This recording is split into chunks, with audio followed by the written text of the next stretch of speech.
Hey everybody, welcome to another review. Today I'm going to be reviewing the brand new album by the alternative rock slash metal band the HARA with the second album, The Fallout. The band had a 2023 debut with Survival Mode, which the album art is very horrendous and just screams that kind of 2016, 2018 edgy thumbnail that you'd have on YouTube, and I don't understand who thought that was a good idea. But it seems like they're trying to kind of reinvent a different, I guess, feel to it to make it feel more professional and just stand out to the sort of like hard rock music in the UK, and I can clearly see that with this record. Now, I didn't really know what too much to expect from the HARA, but this album release has actually made me pretty, and I guess irritated is a word I could use, but mainly also kind of bored. There's a lot of stuff I really don't like with this new album, and the biggest contribution to that is Josh Taylor, the lead singer.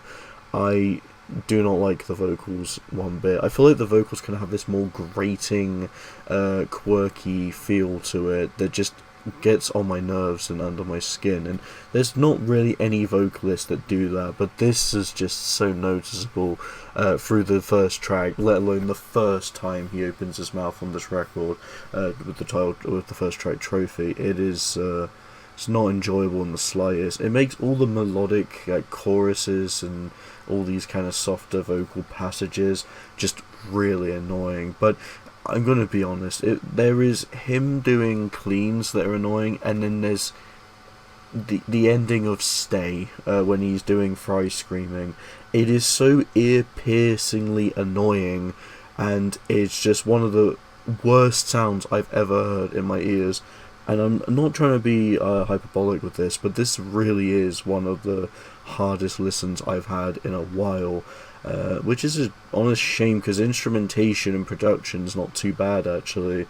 There's some moments where I feel like they kind of reminiscence to Bring Me the Horizon, which is quite a bit of it. Sometimes you get these little trap beats that kind of give me more of this YUNGBLUD feel, and I feel like YUNGBLUD is a kind of a core inspiration to this, but putting into a more metal-esque sound. And it's not the worst combination of ideas. This is the kind of stuff you could probably hear on radio, but it's the kind of stuff I don't want to hear on radio, to be honest. Songs like Intergalactic Sabotage, just the very quirky, zany, silly vocal delivery, just to try and make it feel more unique, is beyond appalling in my ears. It's just hard to hear, and I think the best songs are the ones that don't do too much to stand out, when they're not trying to be over the top, out there trying to be this like whole dynamic of interesting and thinking this is experimental when it's just not. Tracks like Kings, I guess Bury Me is not too bad. Easier to Die and I guess Twist the Arrows are kind of cases where it's not that bad, but it still has its drawbacks from reaching full potential. Songs like Psycho Killer, just so annoying. The System just plays so much into these electronic weird effects. They kind of give it this bit of industrial feel, but it's just doesn't work with the sound they're going for. And yeah, most of the issue is Josh Taylor vocals. It's just a horrid listen in my opinion. There's one song I think is actually decent, and that's just because it's got the feature as December Fools. I'm not a major fan of them, but I've seen them live, and I've listened to their latest album, and they're not bad. They've got some good ideas, and I feel like they are kind of the saving grace point of this record. Violence isn't a perfect song, but their contribution to it gives me the least amount of problems out of any of the other tracks here. Some songs just bleed and scream Bring Me the Horizon 100%. Some just kind of feel like they are just copying all sorts of different other artists in the kind of popular British hard rock scene, and it's just not very enjoyable overall.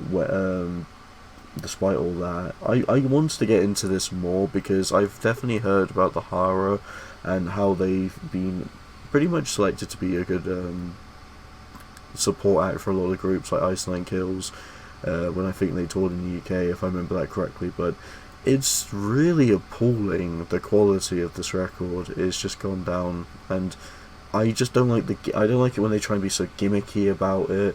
They try over the top and just push out this very false feel instead of the guy just trying to be more natural.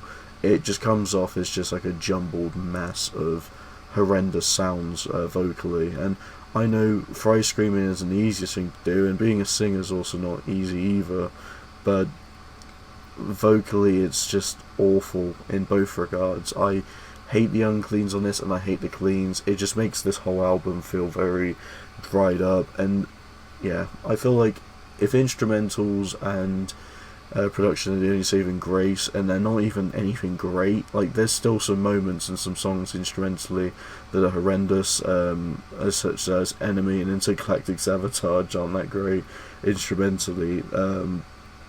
There's not really much positive I have for this album. It's a massive fest of just awful, in my opinion. I'm going to have to give it a rating of 1 out of 5. I did not enjoy this one, so I hope you enjoy. Thanks so much for watching, and see you in the next video.